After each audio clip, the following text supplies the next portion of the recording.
Hey guys, welcome back. There's a lot happening in the markets right now, so I want to jump into that and give you a quick look at everything. A lot of the strategies that we have been talking about over the last couple of videos and last few months have been playing out really nicely. We've been absolutely printing off them. So just want to show you that and cover off how we're using these markets to basically to fight back against massive amounts of government debasing and multiply our wealth. But there's some really interesting stuff happening in the stock market right now. So I want to quickly just jump across into some of that and show you what I'm looking at. But first off, the main thing I want to show you guys here is just what's happening with global M2, and that is just been absolutely sending. We can see that we've been talking about global M2 and crypto matching up very closely since the ETFs came online, which is pretty much back here, right? So the ETFs came online, we had a bit of a dump off, reclaimed that range low, and then sent. It's probably one of my favorite setups, actually, a range low reclaim like this, and then it just sends from there.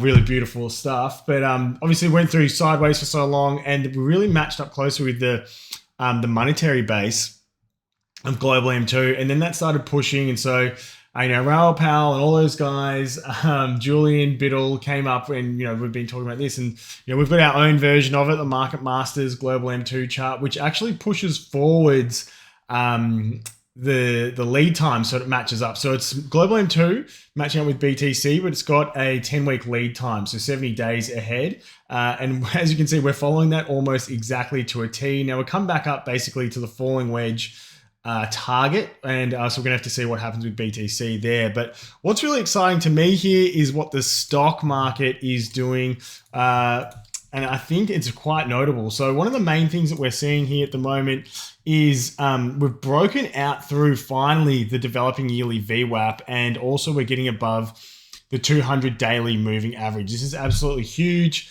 for the stock market, and we've rotated all the way to the developing yearly value area high. Now the next key trade is to get a breakout of this level, and it'll look something like that.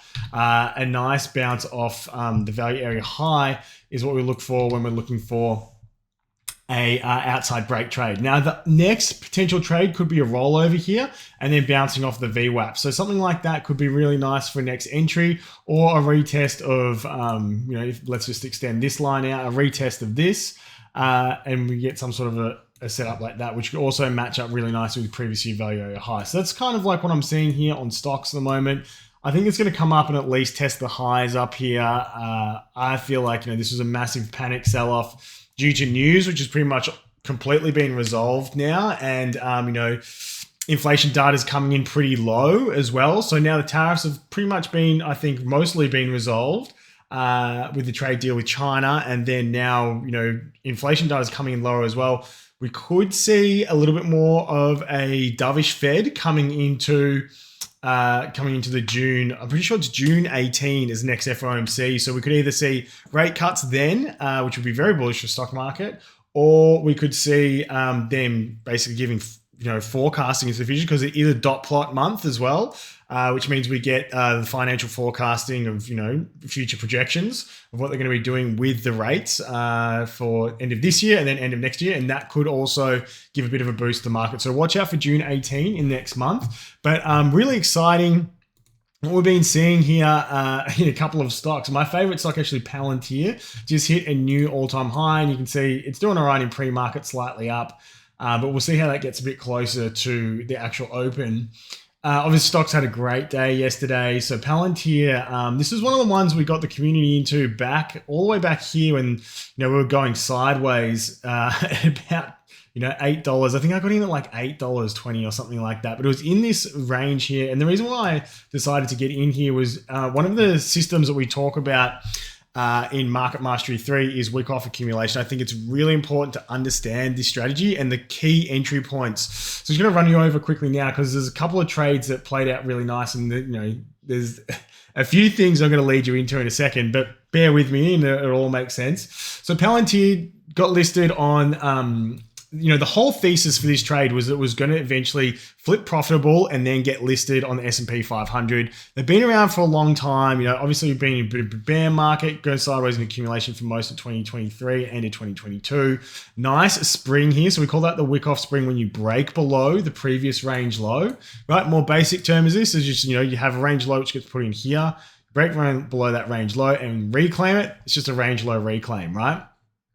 So the second level would be through this level through here, right? These points matching up. And then we came back, we had our nice test there. So you have a spring and then you have test of the range low. And then you have another test here. And then obviously we've ended up taking off from there. But this is just a, an additional part of the accumulation, which you call a backup. Or last point of supply, sorry. And basically from there, it's one of the last points before you break out into the markup phase. And then we go into our sign of strength and then push from there. So sometimes you can get a trade that comes back and retests here. I'll show you one in a second that did give us that entry. But this is the range that I got in on that trade. And it's one of the best trades that I've had, to be honest, definitely on stocks. It's my best stock trade that I've ever had. So just wanted to share that with you guys because the whole thesis around that it would eventually flip profitable and then you have to be profitable for 2 quarters to then get access to be listed on the S&P 500, which is what happened to Palantir. Back here, they ended up getting listed on the S&P 500, and that caused a huge jump to about 23%. And then since then, it has run 150%. So if we include from back there, it's about 211% it's run since the S&P 500 listing. Now, the reason I'm talking about this and how it all relates back to crypto is Coinbase actually got listed on the S&P 500. Well, not listed, but they've been approved to listing and it's going to be listed soon, which means that every hedge fund on the freaking planet, every family office, sovereign wealth fund, everyone that tracks the S&P 500 now has to go out and buy Coinbase. So we've seen a huge jump in Coinbase stock price, pretty much exactly the same price, 23% that Palantir jumped when they got listed as well, right?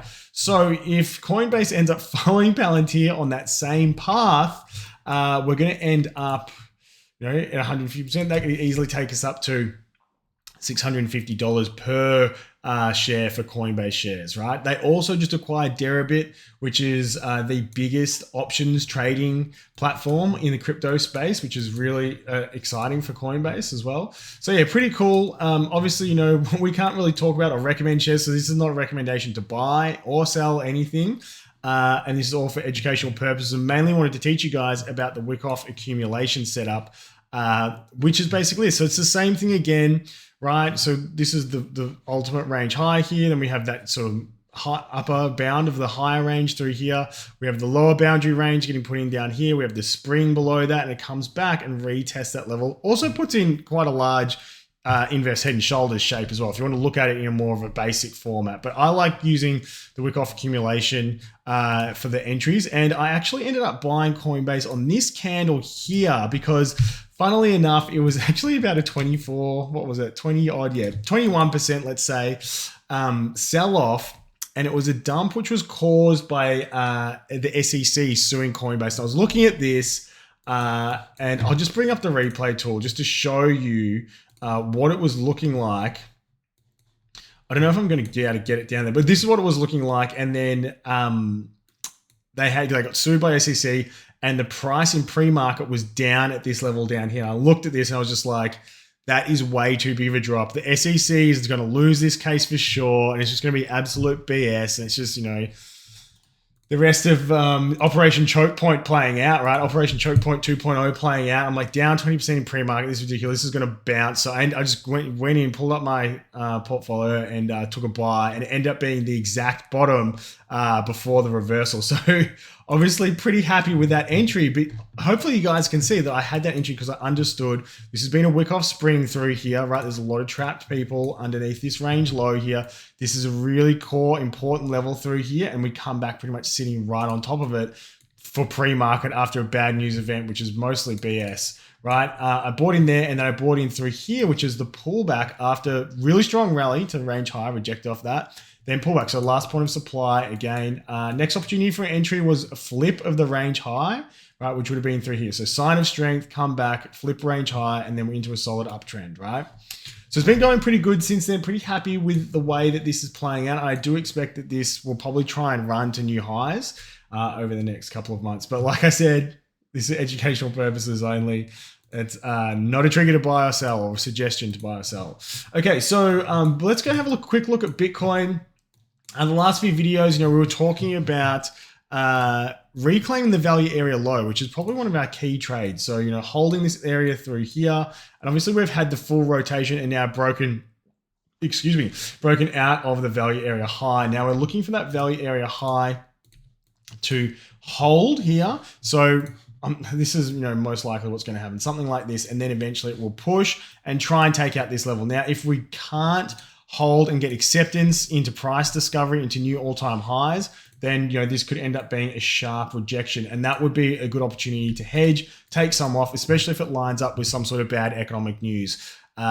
Usually the middle of the year is pretty trash as well, so I wouldn't be surprised if something did happen, like we end up pushing out the top here and then that ends up killing the run, and then we bleed out for a while and then it takes off again later on in the year. Remember, middle of the year is usually flat or bearish, and then the market loves to push come mid-September to October. So who knows what's going to happen, because we have just had quite a long drawn out start of the year, 78 days of pretty much either sideways action for 93 days and a downwards action for 80 days, right? So obviously not back, there was a bit of an overlap in there, but if you really want to map it out, 67 days plus that 90 or plus that 80 days. So decent amount of time. That's pushing, close to half a year, a bit under. There's probably like 5 months of like sideways and down. So we are due for some upside. I think like a lot of people have forgotten about BTC, but we might need a bit of a nastier throwback soon just to wash out some leverage. I have been looking at, the funding rate has been quite high. Like if we just scroll back here, I have to go on to a higher time frame. If we just scroll back here on the funding, apart from this funding spike here, geez, I might need to go even further because it doesn't want to load in. Apart from like these funding spikes back here when we were quite high, pushing to range high, it is starting to get a little bit more aggressive at the moment, but it's not too bad. Like if you look at it here, we were around similar levels, but I just don't want it to start creeping up. I mean, when we start to get the big spikes like this, and obviously this one here was just astronomical, that's when, you're potentially looking at putting in a top. So there's a little bit of room to move in funding, but especially for lately, like if we look at this compared to previous price action, it is starting to get a little bit higher. So just something to think about. A lot of people are trying to play this to the long side compared to recently, especially most of this rally. So I like to compare it to what has it done since basically majority of this rally, and it is starting to spike and get a bit higher, which can suggest that sometimes you need a little bit of a throwback and then go again. And especially because this range after the pump was quite sideways, and this was almost like making higher lows as well, right? We haven't really had a throwback yet, so I could definitely see something like this to come back and hit this order block here, right? So something like that could definitely play out for this next move. So just need to be a little bit careful also on altcoins as well at the moment. But if we go back to our main strategy, that could easily line up with something like this, coming back, dipping into here, which is a bit of an imbalance from that thrust candle, and then we'll reclaim the range low and then push from there, right? So it'd end up looking a little bit something like this, which would be quite nice, okay? So that's what I'm kind of seeing on BTC. Salana, I think, needs to hold pretty much 179 here. If we can hold 179, it's looking okay, but a reclaim of that range high there makes this look to me like a bit of an up thrust. So we sweep the range low. We don't want to then rally and then sweep the range high and then come all the way back down again. That would be nasty, and we'll see how that ends up playing out. But I think a lot of traders could be getting trapped in here right now. The volume isn't too bad, but yeah, I just would like to see this hold here and not break back in. Otherwise, we're looking probably for it to come back and retest this range low through here. We're just getting consolidation around the around the VWAP at the moment. So let's see how this ends up playing out. But I think ultimately it wants to run to 220. And we also have previous year value area high at 193. So that's obviously the next target. And then target 2 would be the value area high at 220. But ultimately, this thing is going to find its way back to test this high and play a bit of catch up to BTC. The most important chart to look at when you're looking at Salana right now, in my opinion, is the Salana BTC chart, because we have actually just played out quite a large inverse head and shoulders on this, right? So that looks pretty nice. Then, I would expect this to probably rotate up to the developing value area high, because, that looks like a lot of the start to a lot of the trades that just played out. Even just look at Salana, the way that played out, just bled inside the value area low, reclaimed that, and then pushed. Okay, so same deal. Where's the chart? Here it is. So same deal, bled inside, bounced off the value area low, and now it's rotating. We could definitely see this rotate up to maybe previous year value area high eventually. One can only dream, because we'd make a lot of gains on our BTC if that happened. But yeah, I love to take these rotational plays on the altcoin versus Bitcoin chart when they're reclaiming the value area low. It's a great way to print a whole heap of cash. Let's get up the SUI BTC chart.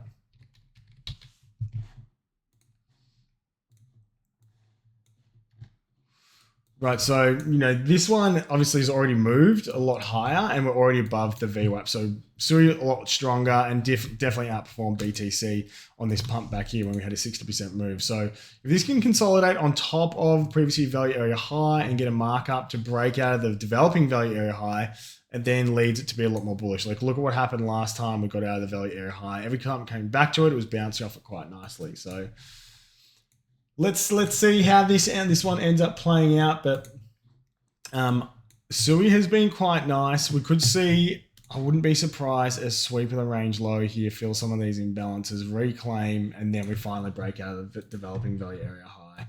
And then we start to push into markup to come out to try and take on this order block that's up here. So I think that's the next target here for SUI, for basically 4.95. All right, so that's the main trades we're looking at the moment. Probably the other thing I want to talk about here is on our Market Mastery Pro session last Wednesday, we were looking, it was literally this candle right here. So the chart, replay, you can't get replay tool up for this symbol. But basically we were looking at the chart, and it was on this candle just here. And, we were talking about, should we start to enter in alts here? I said, look, if you're not going to take that sort of a setup here, which is the setup on inverse head and shoulders, a pin bar, which is, potentially going to lead into a Morningstar reversal off the value area low, like what trade are you going to take, right? So it ended up playing out really nicely, and 2 days later pumped through and confirmed this inverse head and shoulders. But there's always there's at least one easy setup across the market every 3 months, and this is obviously one of the easiest ones here. It was alts pumping, and we got that result across pretty much the entire altcoin market. So yeah, if you just keep your eyes on things like this, like the others chart, I like to also track the total market cap chart as well, because it can give you like a bit of a hint of what's happening on more of a macro scale. Like this is obviously playing out really nicely for this falling wedge. And through here, we're getting breakout of falling wedge. It was just looking like a standard falling wedge type setup that has an inverse head and shoulders right through here. And then obviously, we broke to the top of that. Bitcoin was holding the value area low through here. So, you just add a little bit of confluence to everything that you're doing, and then things start to play out, right? So the other thing I want to just check on here is Bitcoin dominance. Maybe going to find support here and rally back up. I think if Bitcoin does break out and starts to push into price discovery and we go to our 137K target, it could suck up some of the capital from altcoins and push up to about 71% here.